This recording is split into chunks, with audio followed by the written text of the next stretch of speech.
Presenting a 426-powered 1964 Plymouth Fury convertible in high performance Mauve.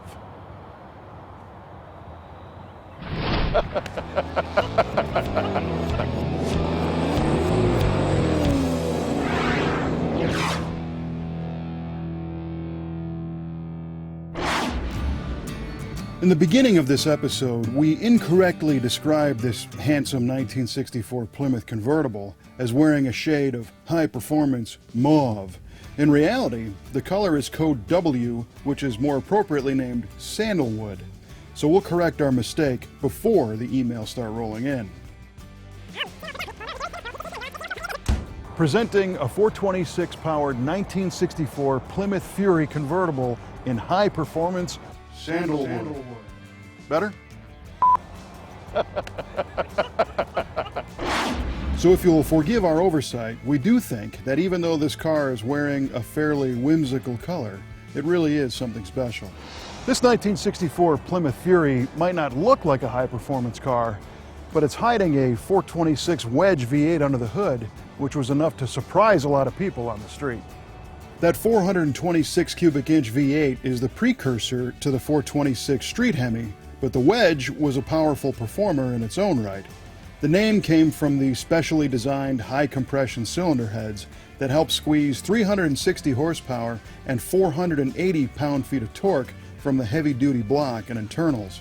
The hot version of the 64 426 was the Max Wedge, and that one had a cross-ram intake and two 4-barrel carburetors and was used in superstock racing. This car, however, was far more sedate, with an emphasis on style.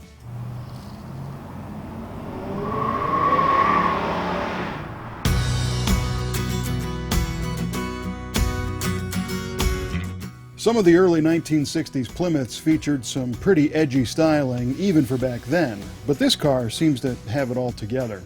The nose is a smart design with 4 headlights tucked neatly in place among the brightly polished grillwork, but there's an interesting rubber-clad raised bar over the bumper. Far more interesting is the 426 emblem that stands tall at the leading edge of the hood spear. For 64, all the engines were called out on that emblem, and 426 was the top dog.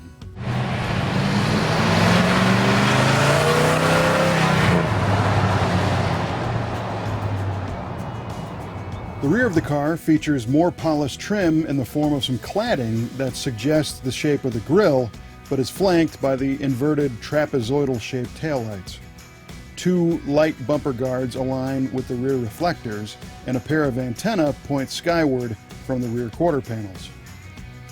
The deck lid has a center spear, much like the hood, and stainless trim wraps around the rear of the car, but ends in line with the bumper tips, and a long, sweeping spear runs the length of the car. The center of the side trim is painted in an accenting eggshell white, and 3 simulated vents are found on the fender. There's also a relief that runs upward from the tail of the car all the way to the nose, which not only suggests forward motion, but adds strength to the unibody construction. The rocker panel trim is set off by the white striped 14x7-inch tires and the original hubcaps. This car is only showing 59,000 miles on the odometer, and it's wearing all of its original Sandalwood paint. When I look at the dashboard on this car, it kind of reminds me of like a 60s laundromat with the colors and all the push buttons. Starting on the left, there's a big lever that engages the parking gear on the transmission, and then you've got a row of push buttons from first at the bottom to reverse up on the top, and that was your individual gear selectors. You've got a mixture of needles and indicator lights on the gauges. The clock actually still works on this car, which is unusual. You have another matching row of push buttons for the heater and defroster, and an AM/FM radio, which is a luxury item for 1964, and believe it or not, that actually still works too. The sedate colors carry over inside the car with a 2-tone saddle and tan bench seat pattern, matching carpet, and styled 2-tone door panels. Buckets, console, and a floor shifter were optional, but this buyer popped for the push-button shifter on the dash instead. And even a low-key interior like this comes to life when the power top goes down. So we've got a car that has tidy styling, a drop top, and a 426 wedge under the hood. But how does it run?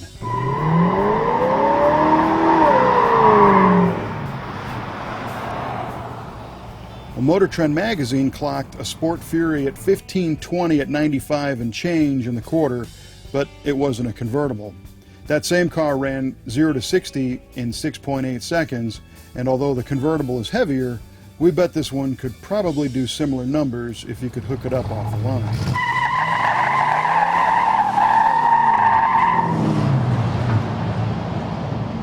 They made around 3,850 64 Sport Fury V8 convertibles, and although we're not exactly sure how many were 426 cars, we bet that there's not that many left, especially in original shape like this one in the brothers' collection.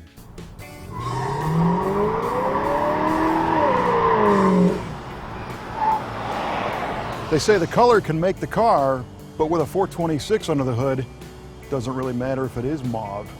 Would you drive it? I sure would.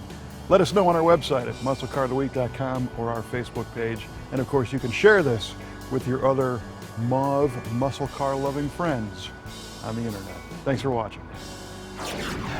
I know, it's Sandalwood. I know. Sheesh.